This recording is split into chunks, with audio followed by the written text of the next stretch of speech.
questions that are being asked, I'd like to mostly address, so this is my preference, is questions that affect how you walk. Questions about living this out.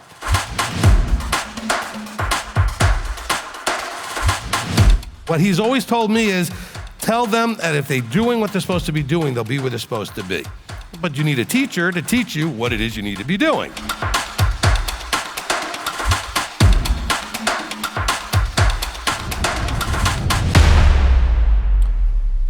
All right, Michael.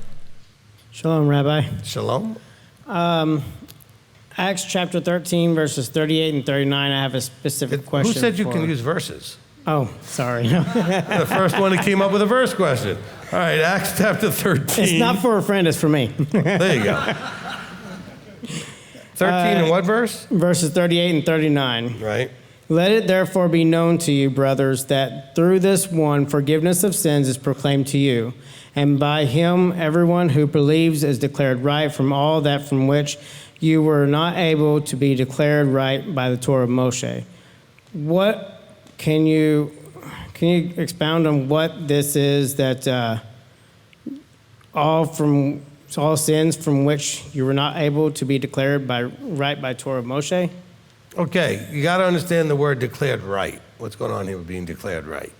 Look, I've taught you this when I give you your righteousness gets you to the door, but yet you still can't get through. All right, the Torah with the temple service does not have forgiveness of the things you did knowingly and on purpose and those kind of things.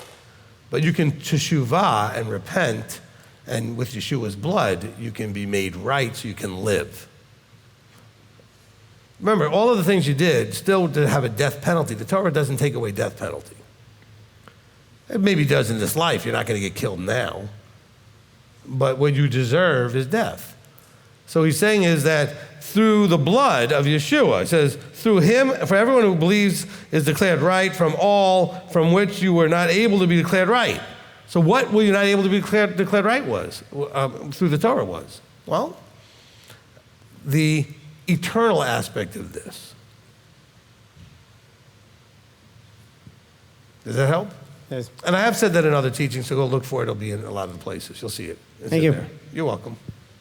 It's probably in the Are You Saved teaching. All right, Melinda. Yes. First of all, I would just want to say I am so glad that I'm here. We've been following for years. So the question that I'm going to ask, if it's something I need to talk to you personally about, just let me know. Okay, and just for everybody, yours and Michael's was the first vow renewal I ever did. Okay.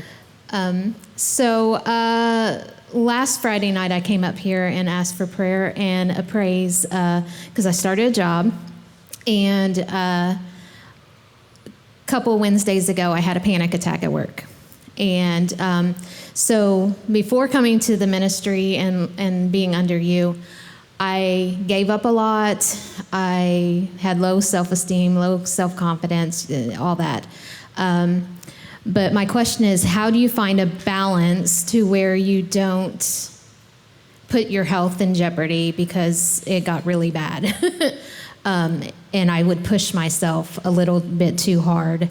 And so that's what happened. So how do you find that balance, or is that something I need to counsel with? No, I mean, we certainly can talk about it. But look, you want to do a full effort, give an honest day's work for an honest day's pay. And if you can, go a little above and beyond. But then you also have to be observing yourself. And if this particular job is creating a potential health problem, right, then you may need a different job. Right. Okay? I mean, they're always challenging, stressful, potentially stressful, I guess, aspects of all jobs and whatever it is. But it just depends on the demand on you and the capacity that you have. Right. So if your capacity is more limited than what this job allows for, then it may not be the right job ultimately for you to do. Because you should not be working and putting your health in jeopardy. Right. They have since moved me to a different Well, spot, there you go. So then, okay, but that should, and did it end up improving? Yes. So that's the answer, though. But you should be able to identify and say, you know what, I probably need to ask somebody to move me because I'm having a problem. Right. That's my question is, how can you identify that balance yourself? Look, if All right, this is what I would say. If you're doing the job, and initially it's challenging, you have to ask yourself the question, is it going to get any easier as I get better with it? Or is it probably going to be similar no matter how good I get at it, as far as how it's physically affecting me, okay? Because some of it may be very short term just because of the learning curve. And you figure, look, I can suck it up for a little bit because once I get good at it, it'll be easier, I won't be as stressed and all that. Or maybe you realize, no, as I get better at it, they're going to increase the load because they're giving me less right now because I'm in training. And so you have to kind of figure that balance. So you start observing. So the way you start observing is once you start feeling negatively health-wise, start saying, I need to start paying attention to how what I'm doing is affecting that so I can make a decision, okay? But I mean, I would encourage all of you, if you believe it's likely to be a reasonably short term and then it will get better, try to get through it. If you get through that reasonably short term and it isn't getting any better, then you need to start looking at something else, okay? Does that help? Yes, thank you. All right, good. All right. Deirdre. Shalom, Rabbi. Shalom. So a week ago, I was having that PTSD moment when the car broke down and we were pulled over on the side of the road. And I'm healing mentally from car accidents, getting hit twice. One I think was right before Passover, and then the other right after Sukkot. So I'm a little bit road shy, but I'm doing my best to overcome it. And I can remember being in the moment and my husband being there comforting me, but all I could sense was the PTSD moment. And I kicked myself later. I'm like, where was my emunah? Where was my bitachon? Because I cried out to Yahweh in the situation. I said, Yahweh, save me. So I did cry out to him, but I didn't have the shalom that everything was going to be okay. So how do you have the shalom, the bitachon, and be in that PTSD moment? I don't, because the PTSD is an embedded triggered reaction, okay? And for those who don't know the Hebrew, emunah is that total belief and faith that Elohim has everything under control, that he causes or allows all things, and then the bitachon is more the idea of trust, okay? The reality is that you have a psycho-emotional trigger that you cannot control at that moment. Now, through therapy and working, we're doing the work on yourself, you can unravel that trigger point potentially and then not have that. But when it's a triggered response, it's hard to have anything but whatever the thing triggers, okay? Which is why it's called PTSD and a trigger. You're not in control at that point, okay? The trigger's in control. The response is automated. And so don't pick on yourself too hard that in that moment, while you did pray or whatever it is, but you were having a problem really having the faith, trust, belief, whatever you need to have, because you're in a triggered moment. So what you want to do is recognize you need to work on the trigger, not trying to figure out a way to have something you can't do, which is have peace while you're in a triggered moment, okay? Okay, so Yahweh understands I'm in that moment, and that as long as I'm working at it, I will get better, and there's no judgment there. You do the most you can, the best you can, even if it's just a little bit, but realize once you're in a triggered response, it's an automated system. It's just going to run the program on its own. You can't really affect that at that point. But through counseling, there's ways to deal with, if you find the right counselor, to unravel the trigger so that the trigger is not, going to activate. So you remove the trigger. Okay. Okay? Because I noticed there was growth in how I reacted. I didn't have a fit, but I did have that emotional, I'm not safe right now. I don't feel like I'm safe. Right. So. Okay, I will give you an exercise, a technique that I use, okay? Okay. All right. And so you're going to use a visualization technique. So what you're going to do, especially when it's a recent thing and it's clear in your mind, I want you to sit someplace quiet and play it back like a movie in your mind. But before you do that, have an idea of how you wish you would have reacted. So you want to react with emunah and bitachon and all of that, right? And then, because you have a trigger that's based on a repeated response pattern that you've built up over time. So what we're going to do is create a new one, okay? And we can speed up the process by practicing it in your head. By the way, your head doesn't know real from not real. If you practice in your head, it'll have the same effect as if it was happening. If you get the picture in your mind to be as clear and colorful and bright and real as you can get it, all right? So when you play it back in your mind, all of you can use this technique for anything, all right? When you play it back in your mind, I want you to play it back exactly the way it happened, up to the point where you acted the way you shouldn't have acted, and replace that now where you behave differently, all right? Husbands and wives, you can do this with your spouse. I don't mean like do it with them actively where you're both doing the same exercise. I mean, you could play back something where you and your spouse are having a problem, and then don't change their behavior, change your behavior so that you can get better at your part of that equation. And then do that often. Look, they've done studies where they have like a basketball team, high school basketball team, practice free throws. Half the team, the other half of the team did it in their head for the same half hour every day. You know what? They both improved the same amount. Without actually physically grabbing a ball and throwing it. But in their mind, they pictured dribbling it and getting the position and throwing it. Matter of fact, some of them improved even more because when they shot in their mind, they didn't miss. Everything went perfect. Okay? So if you practice, so that means spend time doing it, do it again and again, maybe for a couple of days or a bunch of days in a row until you're now creating, all right, here's another picture for you. Picture an emotional response or a thought or a belief as being like a tabletop, okay? When you first have that thought, it's like a tabletop with like one leg off in a corner somewhere. It's not gonna stand up, it could easily fall down. It doesn't have much strength to it. But the more that you build your belief that that thing is true, then it's like putting a bunch of legs under that table, 50, 100 legs. Now it's like solid as a rock. You could stand on it, jump on it, nothing would do anything to it because it's got a million legs under it. So what you need to do is basically take that thing out and put a new one in, which means you have to build a lot of legs under the new one by practicing it. So then what'll happen likely over time, from what everybody has studied in watching how people behave, at some point when this does happen, the new response will kick in, not the old one. Okay? Okay. All right, we'll send you a bill, but it's Saturday, so we won't do that. I'll check the mail. Okay. Thanks, Rabbi. All right, you're welcome. All right, Selena. Hi. Hi. So there was that one time that we missed like 8 months in a row of Zone 1, and Janet asked some questions for me, so I'm asking a question for her. I knew she would figure out a way. It's a really good one. And actually, when I threw that out there, I was actually throwing the gauntlet saying, I know you're going to figure out a way. There you go. Okay, it says, Rabbi, often when I receive Yahweh's blessing, I feel unworthy of his mercy and provision. Is this wrong? Can blessings be used in the humbling process? This is regarding Devarim 8:3. Well, look, we're so emotionally fragile, or just not where we should be in a sound way. We tend to, on one side of the spectrum, we are like raging egomaniacs and think everything we do is wonderful and we think everything should be about us. And the other end of the spectrum, no matter what we try to do for you, you don't feel worthy and deserving of it.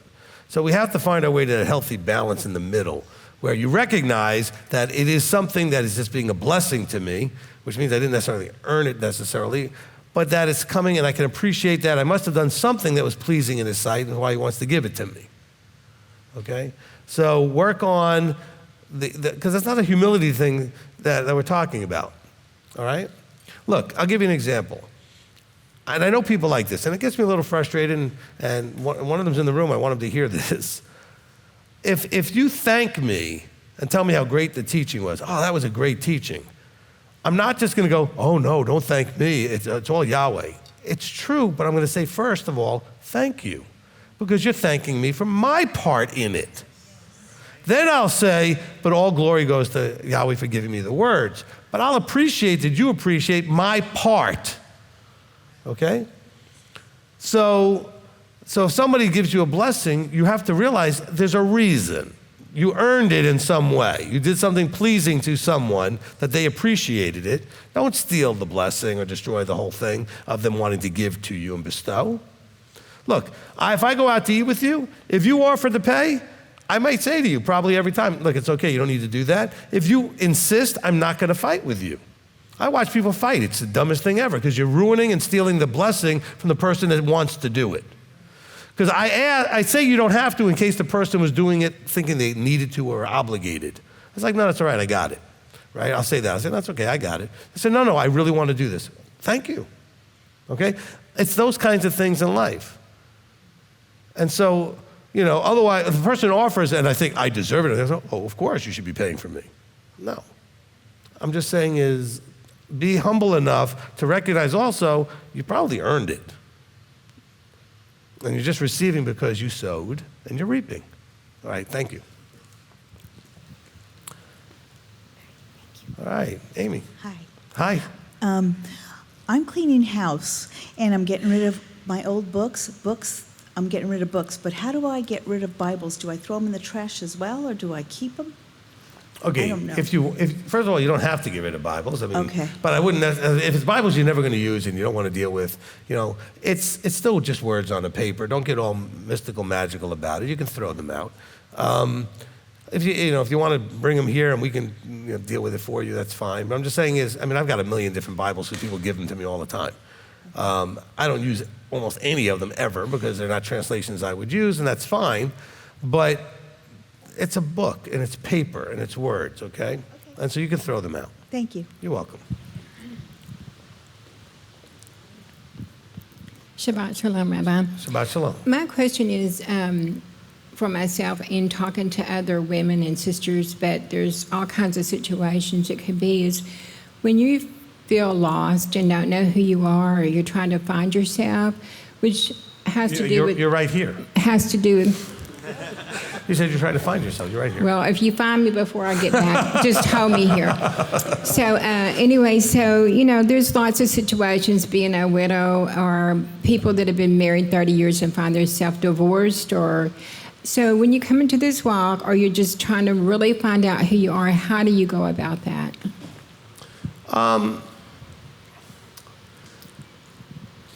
That's a good question, especially when you've been already living, a period of time, and you have all these other experiences, and your experience is always with your husband, or maybe before that with your parents, and now you got to figure out who you are on your own, right? I think first you have to have a certain level of curiosity. Okay, you have to be really paying attention to yourself. I'm curious about how I feel to things, how I react to things, as opposed to how I reacted to things because I thought my husband might care about it, or this might care about it, or somebody else influenced me. But how do I really feel about it? It's like a person sitting there going and eating like a certain dish, and they realize, I don't even like this dish, but I've been eating it all the time because my wife wanted me to, my husband wanted me to, and I convinced them, and they thought I liked it. But then I realized, I don't even like this stuff now that I'm on my own. So be very curious about yourself and observe. And then you figure out who you are, because you'll figure out who you are by how you feel about things and the decisions and choices you make. Okay? Okay, thank you. You're welcome. And by the way, that's a good question because a lot of you don't know who you are at this point. You're lost a little bit. You're trying to find yourself. The real you is that first initial gut response to everything. Not the response that maybe half a fraction of a second later is what you've been told to respond, but that first initial, I don't like it, I do like it, that's great, I appreciate that, or whatever it is, and then observe yourself and how you really feel about things. So basically, when you're doing something, ask yourself, is this really what I want to do? Do I really like this food? Do I really like this thing I'm doing? Do I really not like this? And just ask yourself and try to be honest. And try to get real with yourself, okay? All right, Tanner. Shabbat Shalom, Rabbi. Shabbat Shalom. So my biggest question is when it comes to health, speaking about, what you like, what you don't like to eat, my biggest thing is what are we supposed to eat? Like, I know we don't need to eat pork and alcohol, refrain as much as you can because it poisons the body, right? But they say the body is a temple. And my biggest thing is I want to recover my health, my mentality, and everything I've lost physically and mentally over the years of abuse towards myself. I want to regain that. But it's hard. We live in America, We got the worst diet of anybody on the planet. That's true. Yeah. All right. So first of all, I want all of you raw vegans and carnivores to relax. Because you're all going to tell them you got the answer, okay? And for you, whoever you are, that may work. All right, so I'm going to give you my answer. So first of all, You have to know, and you said that you're kind of figuring out what you can't eat scripturally, right? You can't eat shellfish, you can't eat pork, you can't eat those things. Now, but when you're going forward with your diet, you have to be asking two very important questions. Number one is, there are lots of different things you could try. There's ways to go and they're opposites of each other, like they don't even match even remotely. You could try different diets, but you're asking, the question really has to do with the quality of what the food is. So if you're going to, for example, carnivore is all the rage right now, okay, then make sure you're eating good quality meat. If you're gonna go vegetarian, then eat good quality, non-GMO stuff, right? So I'm just saying is, improve the quality. So no diet needs to be eating, cookies and chips, okay? It's just not for you to be eating, okay? And so we eat a lot of junk that just has try to eat quality, nutritional things. Now, it doesn't matter if I agree with what you're eating, because if I'm on one side of the spectrum and you're eating the other stuff, I'm gonna think that's crazy, that stuff's terrible for you. Meanwhile, every carnivore person will tell you that vegetables are bad for you, and every vegetarian will tell you that meat's bad for you, period. Okay? So you can't win. But what I would tell you is, you can try different things and see what works for you. Now, the second part of this, all right, is that, and I'm on a new program, maybe you notice I lost about 6-7 pounds, right? So you guys seen that? Okay, is that I'm trying to figure out what is sustainable for me, okay? So I tried some different things over the last whatever, and I'm noticing certain things, while it may work in terms of effectiveness, I don't feel I could do that for a long time, whatever it was, right? So I created sort of this little hybrid thing I'm doing that works for me, and it seems to be working for me. But it's based on many, many years of trying many, many things, but it seems to be working well for me. I feel great, I have energy, and I'm losing some of the excess stuff, and so it's working for me, and I feel full, and I'm satisfied, okay? Some of you are like, what are you eating, Rabbi? What are you eating, Rabbi? There you go. I'm trying to get. Yeah, what are you eating? Because that's right. what I want to feel. I want to feel Okay. good every day instead of feeling so sluggish. I'm only 26 years old, and I feel like I'm old. All right, but sluggishness is gonna come from too much junky carbs, okay? They put you to sleep, okay? Junky carbs will knock you out, so don't be doing that. My particular thing, this is not an endorsement or a recommendation to anybody do what I'm doing. This is me, okay? I happen to love, and I could do this every day and do it almost every day, having a smoothie in the morning. So it's basically almond milk with fruit, like some different fruit, and a raw meal powder. So it's like a whole full meal powder that I put in there, right? And it's raw, so it's like, so back to my raw vegan days. So it's raw meal powder, so it's a good nutritional meal, lots of carbs, lots of energy from the fruit, sugars that are in the fruit and everything. Doesn't give me any crash like the bad carbs do, and I feel great, all right? Then I go from that side of it more towards the carnivore side a little bit, where I'll eat a couple of eggs for a snack in the afternoon, just hard-boiled eggs and salt or something like that. And then for dinner, I'll eat some meat and something just basically some sort of meat thing. So basically to make it simpler, no vegetables, no dairy, no vegetables, dairy, there was something else that was not on my list. Grains, thank you, all right? No grains, no vegetables, no dairy. I'm not saying that'll work for anybody else. It's working for me, okay? The grains bloated me up immediately. If I eat grains, I blow up like crazy. So no vegetables? You don't eat vegetables? No? Nope. Oh, wow. Okay? I would have never. Now, bear in figured mind, I've experimented with everything. I was raw vegan for 6 months. Back one year, I did it from Passover to Sukkot about, 8-9 years ago, okay? So I've tried different things. The reason I'm on this is because I thought the carnivore thing sounded interesting to try. Then I realized I do not like eating just meat, okay? And I don't do well with dairy, so I can't eat things that are sort of meat products like a cheese or some other thing, all right? So they're like animal products. That definitely doesn't work with me anyway. And then so a couple of days of just eating meat, mostly, I was like, I just don't like that. It's not sustainable for me. Other people just love it, and that's great. Remember, you have to be the one, and it has to be something sustainable for you. And then what I did, for all of you out there, you may not want to do this, I get on the scale every single day to see how what I did affected me. Not because I care about the weight, I'm looking at what it tells me. Did it go up? Did it go down? Did it go sideways? What did it do? And then watching it over a week, over a month, over a period of time. So I started this only about 5 or 6 days ago, and I went down at this point. Let me just think where I started. It's a good solid 7 or 8 pounds, okay, whatever it is, okay, 7, all right? I have another question for you, Rabbi. When it comes to only less than a week. When it comes to my kids, like, what do I need to allow them to see? Like, I believe in spiritual warfare. What am I, the stuff they watch, the stuff they get into? They like to play Fortnite. They like all these shooters and stuff, I like the game too a little bit, but like, what should I let my 2 young sons, what should I allow them to take in? I don't want impulses to come over their life like it has me as a young adult, as I get older. I don't want to be like these kids. All right.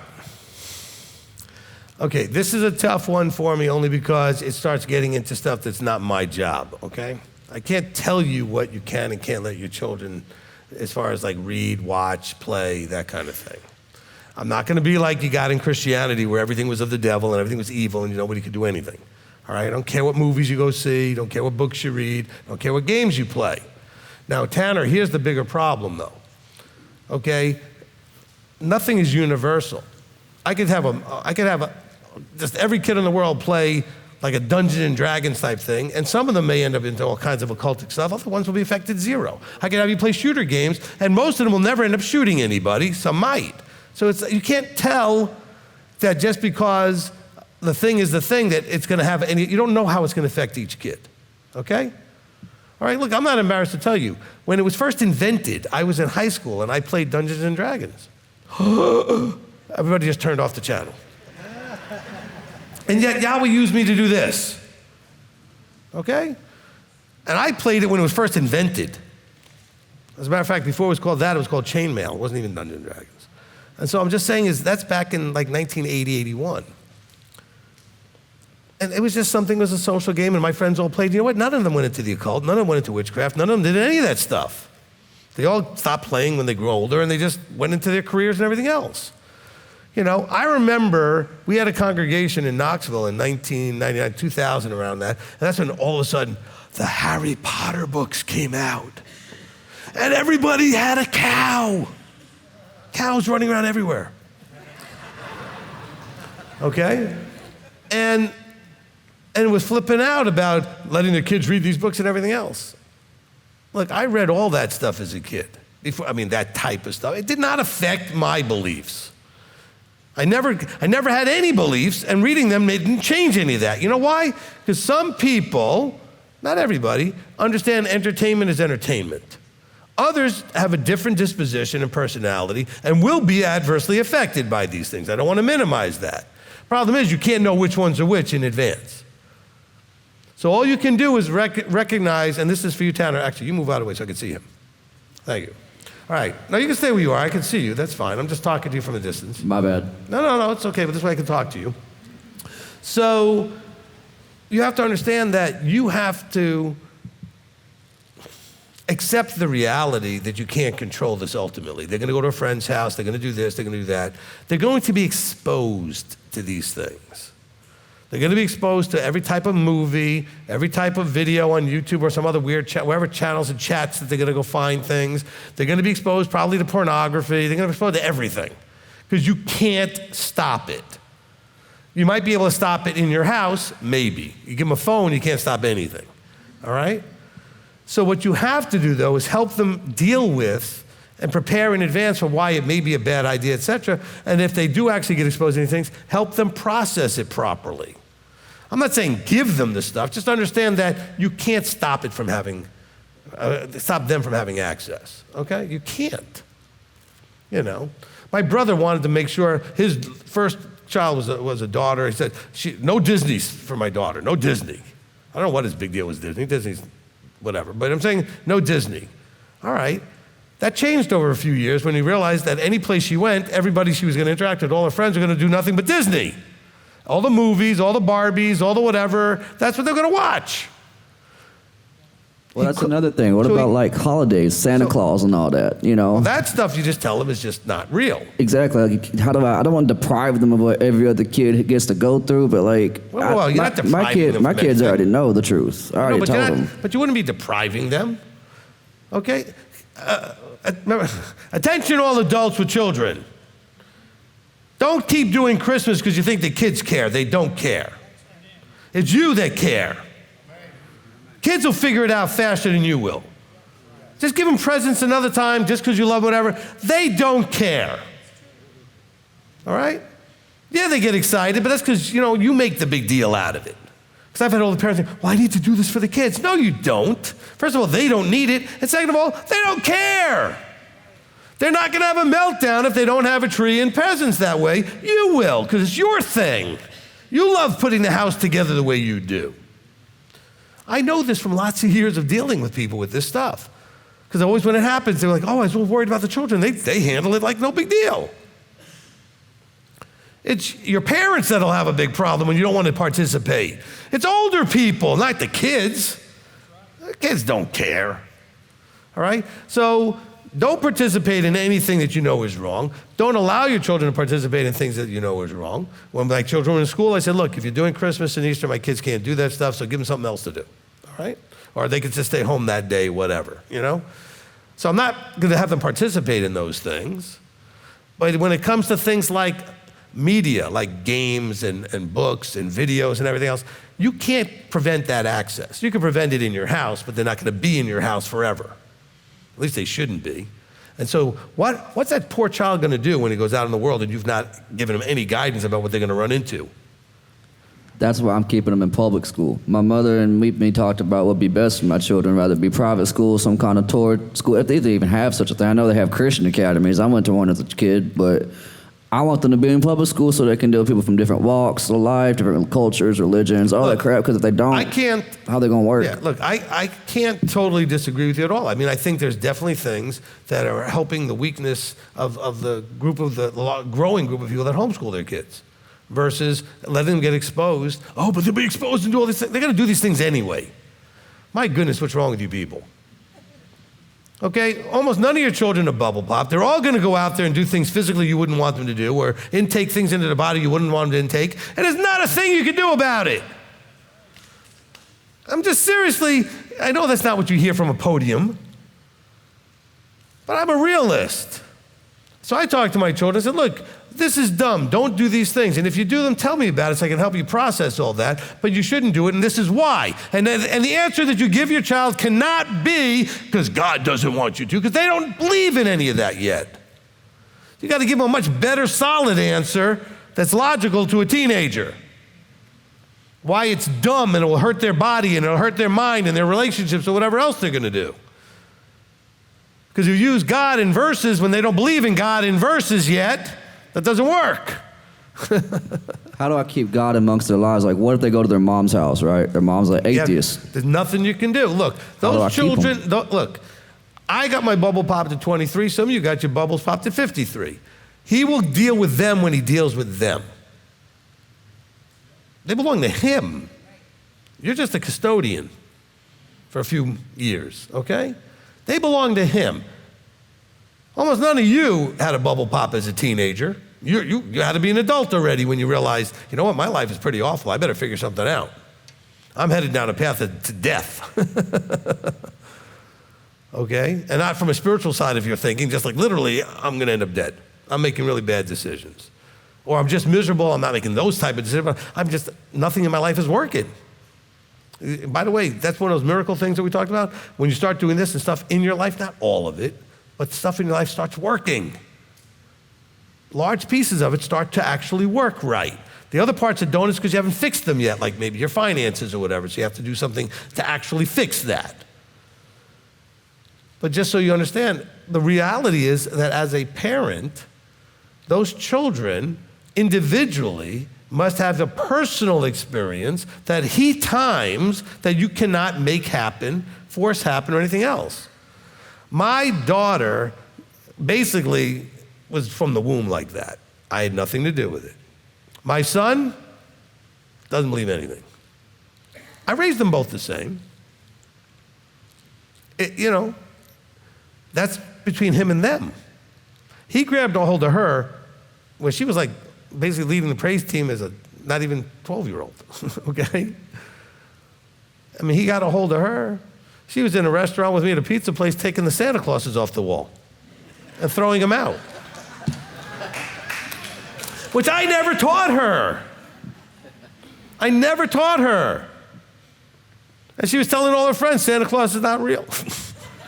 And she taught them all to say Yeshua and Yahweh in preschool.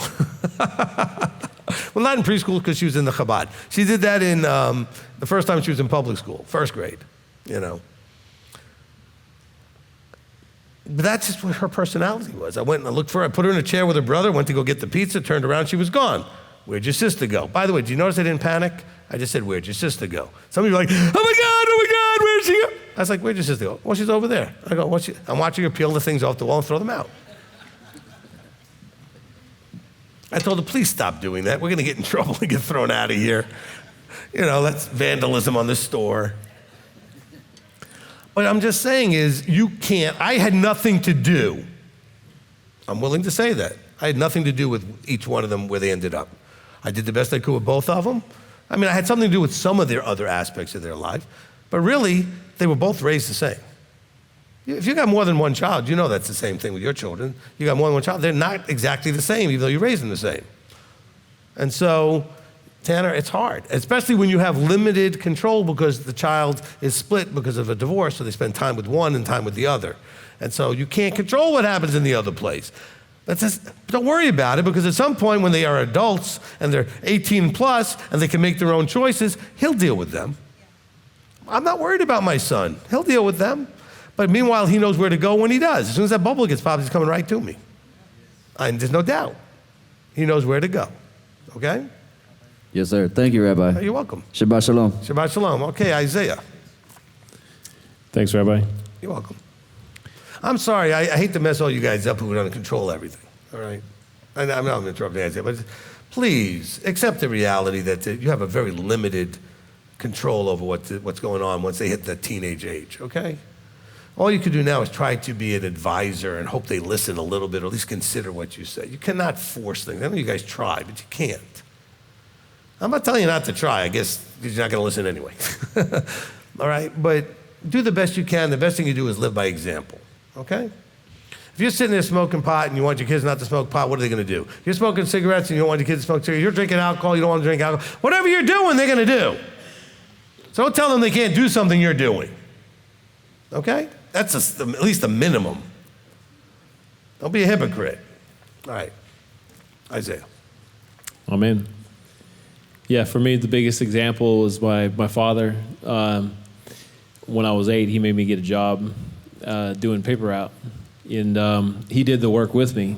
He had the Datsun with the hatchback, and it didn't matter rain, shine, or snow. We were okay, for you newspapers. young people, Datsun is what Nissan became. Yeah. It changed names back in the 80s, okay? They even had an electric vehicle in 1980. Yeah, but I mean, so it's like, what's a Datsun? It's a Nissan. All right, go ahead. During my teenage years, he kind of like lost his mind a little bit. His teeth rotted, and he refused to go to the dentist. He didn't know what was going on, and it literally like it poisoned his brain, and lost his mind, and it kind of started a whole bunch of traumatic events for me that led to a lot of my own foul decision making, and I find that to be a perfect segue because his example was perfect to reflect upon, but it also could have been horrible. And I was talking about before how, when with parents, like you spend so much time. I told my nephew this. He talked about my sister abusing him, and I said, you know what, but I watched her fight to give you a good life too. And she gave you life. And you spend so much energy being unforgiving and hateful towards her. I think you need to spend just as much energy looking for the good, because there is that much there too. Well, that's a great point for all of you. Yeah. I did the same with my father because he was always there. I mean, I went to prison, and it didn't matter where I was or what the circumstances. He was always trying to get in there to see me, to be with me, to spend time. And as much as it ate him up, he couldn't do anything to change the circumstances. And that's probably something that he should have never tried to do anyway, was trying to change the circumstances for me. It's just that he carried some weight from bad choices that he made that I saw and took on as an example. And they led me off into drugs. And In prison, I found myself. In prison, I figured out, it was the times alone. Melissa, you don't have to go to prison to find yourself, just so you know. Yeah, no. Just, But it's the times alone. just thought I'd throw that out there. My daughter talks about sometimes how, like, she doesn't like kids making fun of her and other things like that. And I'm like, really, you're the problem, though. I don't tell her like that, but I see her view of what they're doing and how she feels about it as the problem. So I try to talk to her more about loving herself from within. For me, in prison was a place to bury my face in the Word. And after that, I found that Christianity has it wrong, and I just didn't think there was any other option. And it was like one thing to the other to the other. There was things that the Father put in me, though, in there that nobody could take from me. And after I found you and went over all the teachings, the Covenant 101 series, I was like, oh, this is it. I mean, I was praying, Father, where's my tribe and where's my people? Because I am so tired of the contradiction. One bad thing I learned from my father was to be led by my feelings and my emotions. And so the world says if it feels good, do it. Or if it doesn't feel good, run from it, right? So, I was kind of in a battle with myself, and Christianity wasn't helping me. So I really had this internal tug of war going on. So I kind of brought a lot of that with me, I brought a lot of that with me here. And man, I'm so happy to be here. But I have experienced so much turmoil since I've been here. And I know it's because it's the things that I thought that I needed, that I thought that I loved, that I couldn't get rid of or accept losing, because of the idea that the Father would never, He's only good. And so then nothing that you see is bad. Your whole evil teaching, the whole series that you taught on evil and what evil actually is, really put things into perspective for me. Because He will allow what you think is evil in your life to bring you into line with where He's at. So to bring it back, I learned work. I was reinforced in hard work in prison because my father taught me the work. I had to revert back to the good things that I saw and learned in him. Right. But I became a man there. And we're talking about relationships and mostly like ladies don't settle for a boy, find a man. And there's another part of that. Be the person that a man can give his life for, because a man will give his life. He will give his all. He will break his back to provide for you. He will do anything and everything it takes. Since I've been married, since I got out of prison, and I met Heather, I started at about $14 an hour in a hardware store. And before I ever got out, I said, I know that I am going for a career, and I am not going to just go for jobs that are just dead-end jobs. So this hardware store was a bridge the gap, kind of batch the need for money right now kind of thing. I mean, I got food stamps and welfare for the first 6 months, and I'm like, dude, I'm not staying on this at all. I moved. I was paroled out and went to my parents' house, and immediately I was like, Dad, what are the bills? What do I owe? I owe you money. And I cleaned the house, I cleaned the yard, I cleaned the shed, I washed their vehicle. I mean, I'm mowing the yard. I'm like, I'm not here to live off of you. I absolutely am going to pull my weight and also do what I can see you can't do. Because they were already at retirement age. My dad was Army Airborne Ranger and collected full retirement. So this is a Q&A, though. Is there a question coming? Yeah, the question is, how do we address... I'm enjoying the story, but I'm just curious. Well, I'm always of the mindset that I'm going somewhere. And I've got the kind of career where I've always got to get better, sharper, and go somewhere. I'm working with an electrical contracting company. This is where my licensing lies, and we do industrial electrical contracting. We're working with robotics and all kinds of stuff. So I always have to get sharp and stay up on licensing. We're always doing something. So, and before Ariel was born, I cried out to the Father. I got to be able to make enough money to provide for them, to provide for my family food, housing, and clothing that is sufficient, not just barely making it.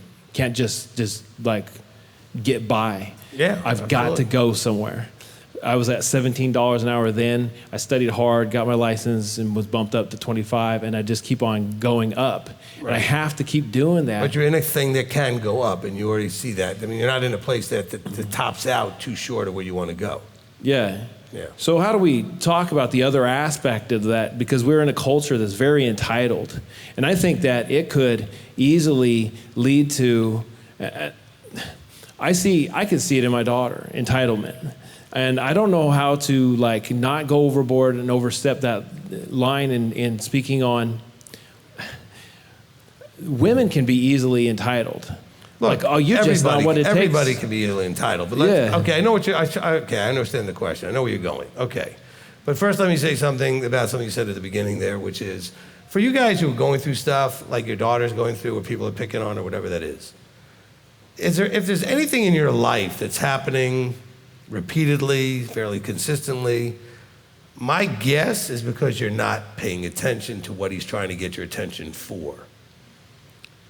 It may be just to get you to be tough enough not to care anymore that they're picking on you and this and that. In other words, it's kind of like we talk about people that are bullies. Well, it's only because you respond that they do what they do. If you don't respond, it stops. You have a brother and sister fighting with each other, says, well, they keep doing that only because you keep responding. So as long as you respond, they're going to keep doing it. As soon as you stop responding, the game is over. And so whatever it is in your life, look, and you said a whole bunch of stuff has gone pretty sideways since you've been here, but that's because there's certain things, whatever they may be, in your life that you still haven't addressed. And until you address them, he's not going to stop the prod that's supposed to make you address them. So just keep asking the question, what is it he's trying to get my attention about? It may not be directly related to what you're going through. It may. It just depends. But the thing is, he's trying to get your attention. If there's anything happening, I'm not saying a one-time thing. I'm talking about something's happening fairly consistently, that he's trying to get your attention. Or just lots of things are happening, even though they're not the same, but just there's a continuous pattern of disasters happening. He's trying to get your attention about something you're not appropriately or in any kind of strong way really dealing with. And so you have to deal with it, all right? So I would tell that to my child, look, as soon as you actually get to the point where you can really convince them that they're not bothering you, the game will be over. Because it's no fun if it doesn't bother you. They want your reaction. Don't give them the reaction, and they'll stop. It works every time because they want the reaction. Now, as far as what you're trying to say, look, we're going to get this more in the roles of men and women teaching, but ladies, yes, I was talking to the men when I was talking to you when I said that you shouldn't marry a boy. But they're not going to want to marry you unless you bring what they're looking for. I know what you're looking for, I told you, right? You're looking for that man who's got his life together, has a vision where he's going, everything else. But he needs to have you be a helpmeet and a support and not someone who's just going to drain him, okay, and just suck the life out of him and everything else. Which, by the way, is a very consistent complaint of men, that the women in their life literally suck the life out of them, okay? Undermine them, always cutting their legs out from under them, beating them down, criticizing, complaining. Ladies, that guy that you want, is he going to want you?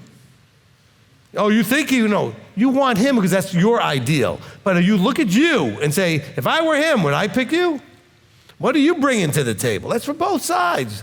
What are you bringing to the table? See, some of you are thinking, and I want you to get this out of your head, especially you younger ones, not just in this room, but everywhere else. Don't be thinking your looks is the deal. Your looks aren't going to last forever, okay? It's got to be more than that. You got to be more to the mix than just your looks. Oh, I'm sure some of you would be like, some of you who are older, I'm sure you were a beauty when you were younger. And you're probably maybe not, I'm not saying you're not a beauty now, but it changes, all right? We don't maintain that same whatever it was. Yeah, looks attract, that's absolutely it. I would not have married my wife or found my wife. I hadn't noticed her and said, ooh, look, But then I wouldn't have married her if there wasn't a lot more than, ooh, look. There had to be more. So this is where we have to get into and understand that each should be looking for very specific things, and you need to become what the other one is looking for, okay? In terms of a series of generalities. In other words, I'm not going to say specifically you have to make this much money or this and this, or the lady has to do this, this, and this. But guys are looking for certain things and ladies are looking for certain things. And you have to just understand that. But ladies, you're not entitled to this. By the way, he's supposed to pick you. So if you want that guy to pick you, you're not running around picking him. He's going to pick you. If he's a man, you ain't picking him. So stop chasing guys down and flirting and everything else. He will come and pick you. Boys will all chase you around because you're like teasing them and enticing them. The man will just come over to you and he'll approach you and take care of business the way it needs to be done, properly, respectfully, etc. All right? But why would he pick you? I don't have time to get through all of that. We got like 10 minutes left. What I'm just saying is, think about it, okay? Because that's the point Isaiah's trying to make. He says, don't just think that, Rabbi's picking all the guys and guys have to man up and have all this stuff. Because I said all that because Mercy, the woman, asked the question. Had Isaiah come up here first, I would have addressed that first. I'm just saying is, ladies and gentlemen, okay? You need to be thinking, the person that I'm trying to attract, that I want to be my mate for my life, to be my partner, to be my husband, my wife, what would they be looking for? I know what I'm looking for in them, but what are they looking for? What is that person looking for? And guys, the same thing. You want this really quality woman? Is she looking for you working at the factory making $15 an hour? Hell no. Okay? I'm not trying to pick on you.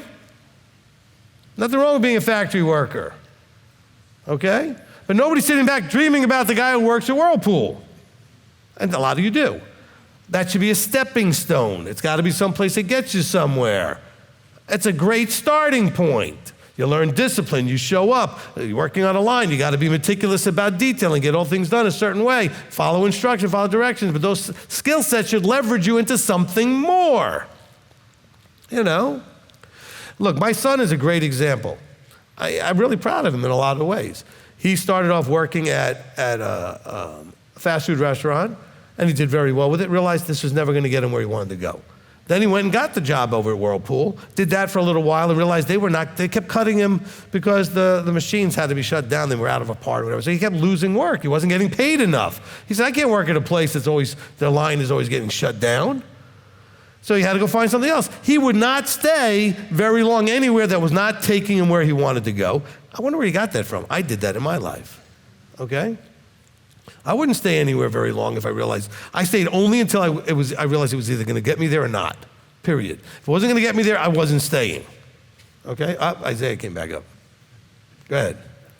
One other thing I wanted to mention was during my time in corrections, I encountered a lot of boys that complained and whined and snibbled about the hard work.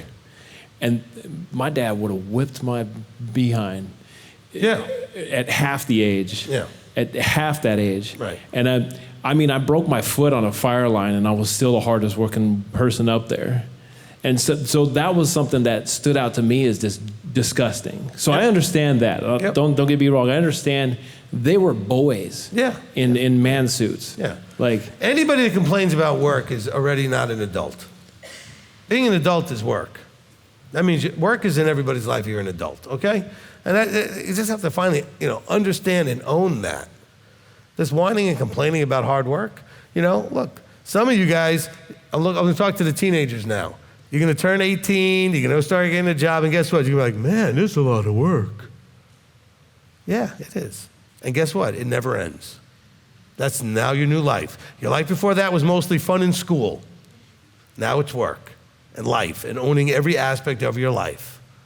Yes, that's a lot. It's hard. You know what? I have no empathy or sympathy for you. Everybody has to do it.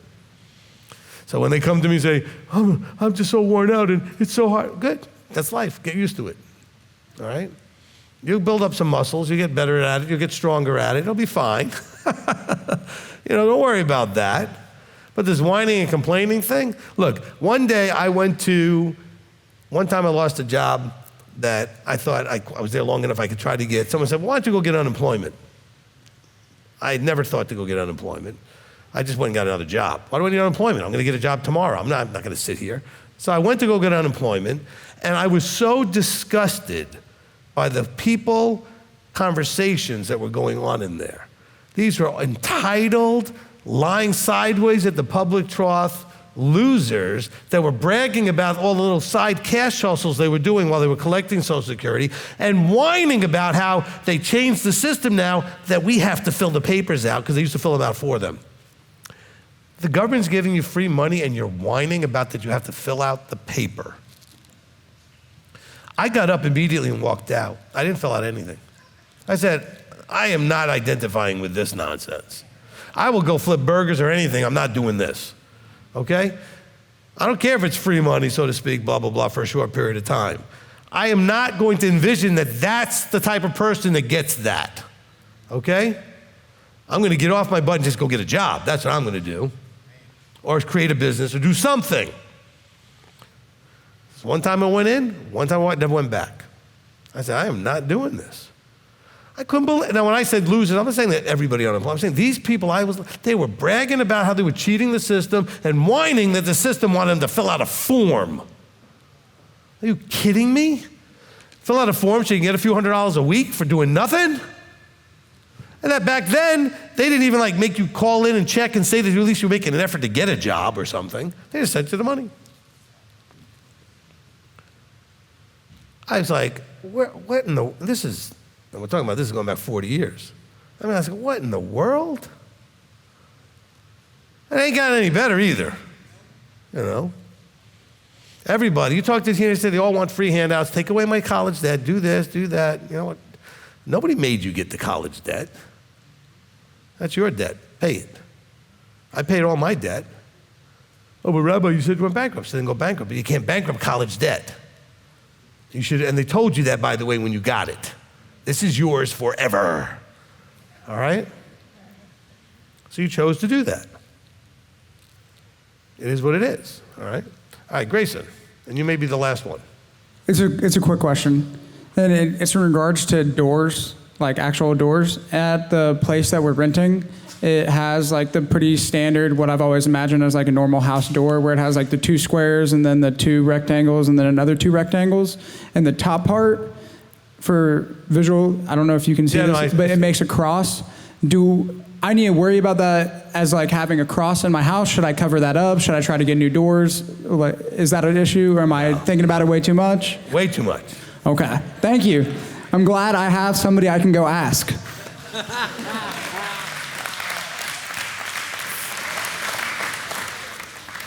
I'm sorry, Chris, I forgot you had been in line before. Go ahead. Okay. Yeah. Because originally you were standing there with Grayson, but then you must have sat down because we were taking way too long. But go ahead. I was looking at the time. Yeah. Go ahead, no problem. So 1 Chronicles 23, I've been reading the 1 Chronicles. Oh, somebody else that wants to use verses. Yeah. Good. Yeah, the fun book of Chronicles. All right, so what about 1 Chronicles? So in verse 3, it says that the Levites were numbered. Wait, what chapter did you say? 23, verse 3. The Levites were numbered from the age 30 and above.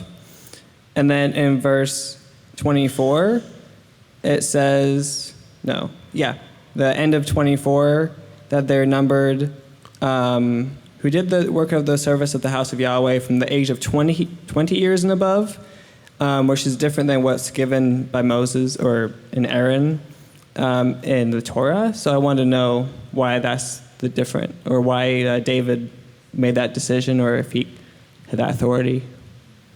No, I mean, look, there are lots of reasons you do a census. Why do you do a census? Because you want to know how many of something is, right?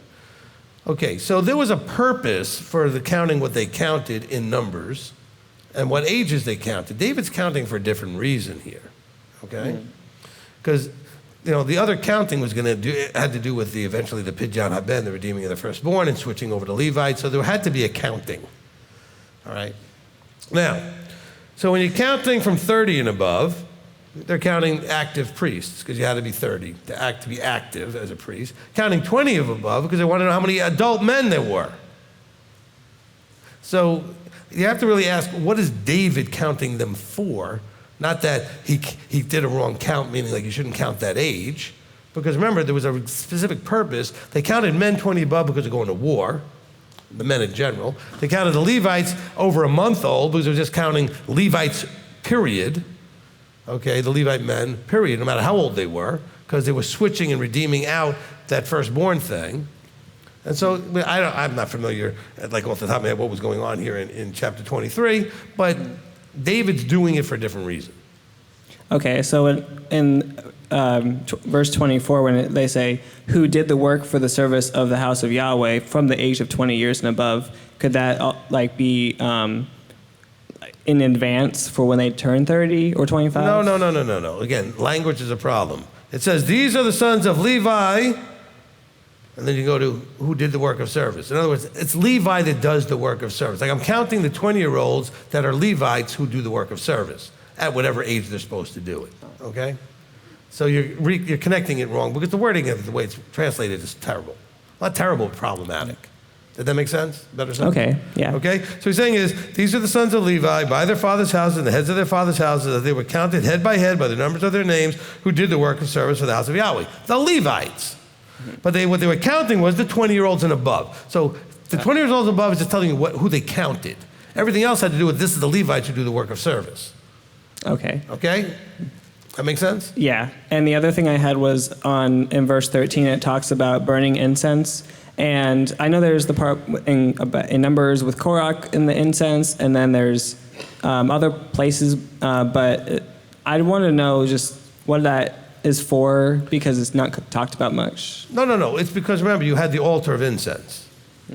Okay, the whole thing with Korach and other things had to do with, actually, it was really more the children of Aaron who went in and brought strange fire, okay?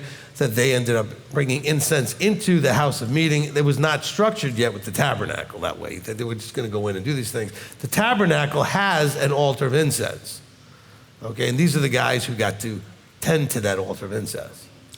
So in a usual day-to-day basis, were they doing, was it an offering of incense or no, something? Remember, the incense was probably 99% because imagine dead animals and all that blood everywhere.